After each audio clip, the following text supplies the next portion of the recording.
నమస్తే, welcome to Andhraprabha. జనవరి 14 తారీఖున మణిపూర్లోని తౌబాల్ జిల్లా నుంచి భారత్ జోడో న్యాయ యాత్ర ప్రారంభమైపోయింది. సో ఈ ప్రారంభం కార్యక్రమంలో ఏఐసిసి చీఫ్ మల్లికార్జున ఖర్గే జెండా ఊపి ప్రారంభించేశారు.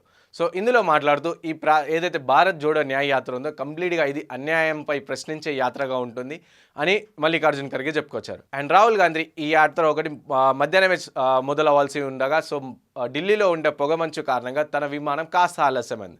సో ఈ ఆలస్యం కారణంగా ఈ భారత్ జోడో యాత్ర కూడా కొంచెం లేట్ అయిందనమాట. సో ఇందులో బహిరంగ సభలో రాహుల్ గాంధీ మాట్లాడుతూ సో ఈ యాత్ర ఆల్రెడీ ఇప్పటికే స్టార్ట్ అయిపోవాలి, కానీ పొగమంచు కారణంగా కాస్త లేట్ అయింది అండ్ దీనికి నన్ను క్షమించండి అని చెప్పేసి బహిరంగంగా అందరికీ క్షమాపణలు కూడా అడిగారనమాట. సో రాహుల్ గాంధీ మాట్లాడుతూ ఈ భారత్ జోడో న్యాయ యాత్ర ఏదైతే ఉందో ఇది కంప్లీట్గా అన్యాయం పైన ప్రశ్నించే యాత్రగా ఉంటుంది. అండ్ ఏదైతే దేశంలో పెరుగుతున్న సరుకుల రేట్లు కానీ, పెరుగుతున్న అవినీతి పైన అండ్ దేశంలో జరుగుతున్న అక్రమాల పైన ప్రశ్నించే విధంగా ఈ యాత్ర ఉంటుంది అండ్ వాటిపైన దృష్టి పెడతా అని చెప్పేసి రాహుల్ గాంధీ మాట్లాడారు. మణిపూర్లో జరిగిన అల్లర్లు తనను చాలా కలిచివేసిందని చెప్పేసి అండ్ ఈ అల్లర్ల విషయంపై నరేంద్ర మోదీ ఒక్కసారి తప్ప మళ్ళీ ఎప్పుడు మాట్లాడలేదు అండ్ మణిపూర్ని కూడా ఇప్పటివరకు చూడడానికి కూడా వెళ్ళలేదు అని చెప్పేసి రాహుల్ గాంధీ వ్యాఖ్యానించారు.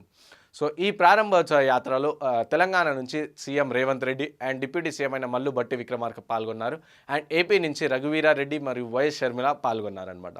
సో ఈ యాత్ర కంప్లీట్గా చూసుకుంటే ఈ యాత్ర జనవరి 14 నుంచి మార్చ్ 20 లేదా 21 తారీఖు ముంబైలో ముగినే ఉంది. సో ఇది కంప్లీట్గా 66 రోజుల పాటు సాగనున్న ఈ యాత్ర 6713 కిలోమీటర్ల మేర బస్సు యాత్ర ఉంటుంది. సో ఇంతకుముందు చూసుకుంటే మనకి భారత్ జోడో యాత్ర అనేది కంప్లీట్గా పాదయాత్ర ఉండేది అనమాట. సో ఇప్పుడు ఇది భారత్ జోడో న్యాయ యాత్ర వచ్చేసి బస్సు యాత్రగా ఉంది. అంటే కొంచెం అక్కడక్కడ పాదయాత్ర అండ్ అక్కడక్కడ బస్సు యాత్రగా ఉంటుంది. సో ముఖ్యంగా మధ్యప్రదేశ్లో ఎక్కువ రోజులు గడిపే విధంగా ఉంది. అంటే 10 రోజులు మధ్యప్రదేశ్లో గడిపేటట్టు ప్లాన్ చేసుకున్నట్టు తెలుస్తుంది. సో ఈ బస్సు యాత్ర వచ్చేసి మనకి 66 రోజుల పాటు ఉంది. ఆల్మోస్ట్ 300కు పైగా అసెంబ్లీ నియోజకవర్గాలతో పాటు సాగుతుంది ఈ యాత్ర అనమాట. సో ఈ యాత్రలో చాలా వరకు ఏఐసిసి నేతలు అండ్ టీపీసీసీ నేతలు, సో ఇలా చాలా వరకు కాంగ్రెస్కి సంబంధించిన సీనియర్ నేతలు పాల్గొన్నారు అండ్ యాత్ర పొడవునా కూడా పాల్గొంటారు అన్నట్టు తెలుస్తుంది అనమాట.